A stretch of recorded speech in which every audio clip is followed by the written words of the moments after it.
بسم الله الرحمن الرحیم.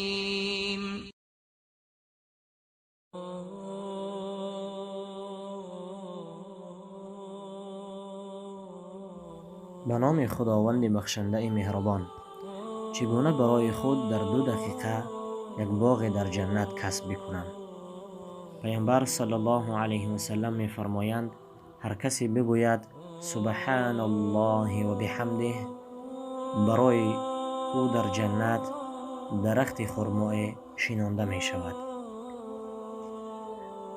پس در 2 دقیقه ما و شما می توانیم 100 مرتبه بگویم سبحان الله و بحمده، و در 2 دقیقه چون این ذکر را که کردیم، چون این عدد را که گفتیم، یک باغ در جنت برای ما بنا کرده می شود.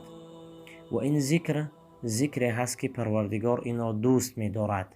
در حدیث دیگری هم پیغمبر صلی الله علیه و سلم گفتند دوست داشته ترین سخنها به سوی پروردگار سبحان الله و بحمده هست.